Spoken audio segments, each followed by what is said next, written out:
Selamat malam pemirsa, apa kabar Anda? Senang sekali saya Dwi Anggia kembali hadir ke hadapan Anda di Dua Sisi malam hari ini. Pemirsa, fenomena LGBT kembali menjadi perbincangan hangat di publik setelah penampilan pasangan gay di sebuah platform sosial media yang kemudian viral menjadi bahan perbincangan dan juga berujung dengan hujatan.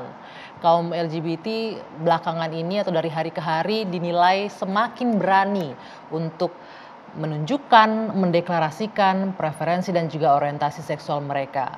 Sebagian masyarakat bisa memaklumi dan menerima kehadiran mereka, tapi tidak sedikit juga yang kemudian menolak dan juga merasa resah dengan fenomena LGBT. Pertanyaan besarnya kemudian adalah apa yang membuat LGBT kini semakin berani untuk menampakkan dirinya ke publik, khususnya di Indonesia, dan apakah benar masyarakat Indonesia sudah semakin permisif dengan kaum LGBT. Kami akan membahasnya di Dua Sisi malam hari ini. Ya, kalau kita lihat tadi di berita tidak hanya semakin berani tapi jumlahnya juga semakin banyak ini kaum LGBT. Kami akan membahasnya malam hari ini. Sejumlah narasumber sudah saya hadirkan di studio. Saya akan perkenalkan satu persatu. Dari ujung sebelah sana terlebih dahulu ada Bapak Amir Syah Tambunan, Sekjen MUI. Selamat malam. Assalamualaikum Pak.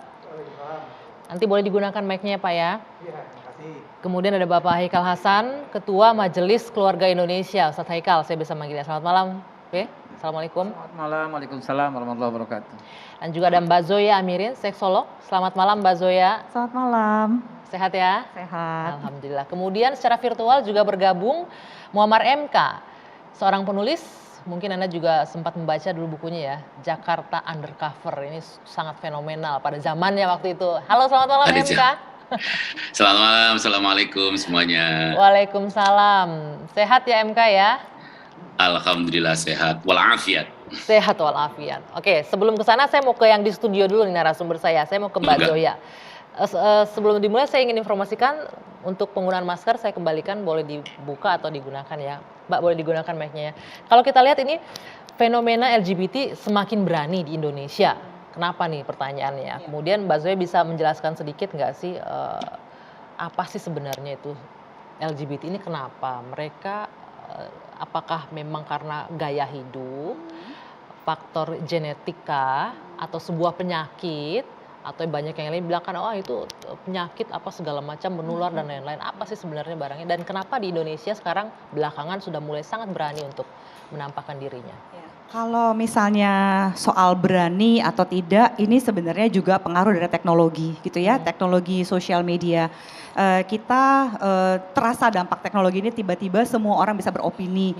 Sayangnya bahwa opinionate atau sebuah opini tidak semata-mata juga adalah fakta. Ya tiba-tiba semua orang jadi komentator, semua orang menjadi ahli berdasarkan pengalaman mereka masing-masing. Jadi itu adalah pedang bermata dua menurut saya.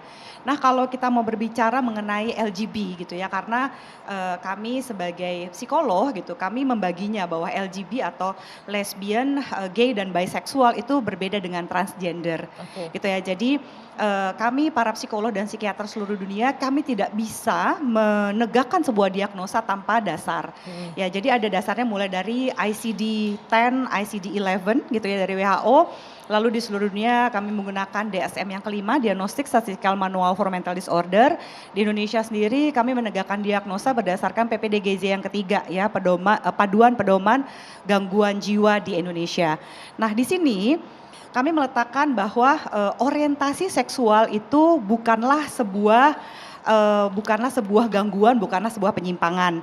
Ya, tapi ketika kita berbicara mengenai transgender atau yang dulunya juga secara klinis kami memasukkan transseksual gitu ya, di mana si individu yang transgender itu adalah individu yang mengidentifikasikan dirinya ya, ekspresi gendernya berbeda dengan kelamin secara biologis ya, jadi kelamin dia dilahirkan.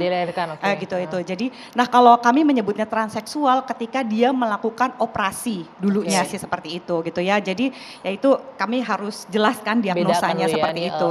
Lesbian, gay, bisexual dan transgender. Ya biar jelas. Sekarang ada lagi tambahnya ki belakangnya ki. Oh gitu. Jadi gini, LGBT di situ kalau lesbian, gay itu masuk dalam homoseksual gitu ya. Sementara kalau bi itu adalah bisexual. Nah kadang ini basicnya kalau kita mau mengikuti skala Kinsey gitu ya, jadi skala orientasi seksual.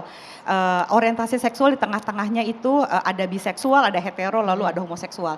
Nah, lalu muncul banyak sekali istilah kan, LGBTQQQQQ gitu kan. Q-nya ada yang question, masih mempertanyakan.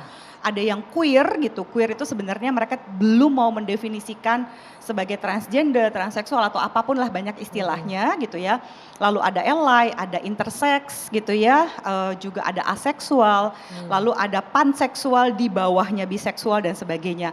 Tapi gini, ini bukanlah sebuah kotak gitu ya, bahwa kalau hari ini saya mengidentifikasikan diri saya seperti ini bukan berarti saya besoknya pasti akan pakem seperti itu. Jadi kita menyebutnya sebagai sexual fluidity gitu, atau jadi yang mengalir. Sangat dinamis, berubah-ubah. Sangat dinamis. Jadi orientasi seksualnya bisa berubah-ubah. Bisa banget gitu. Dan kita tidak harus melabel, mendefinisikan itu. Jadi sebenarnya gini, orientasi seksual itu adalah preference soal hati, soal fisik, bukan soal kelamin. Gitu ya. Jadi sexual preference itu berbeda dengan orientasi seksual.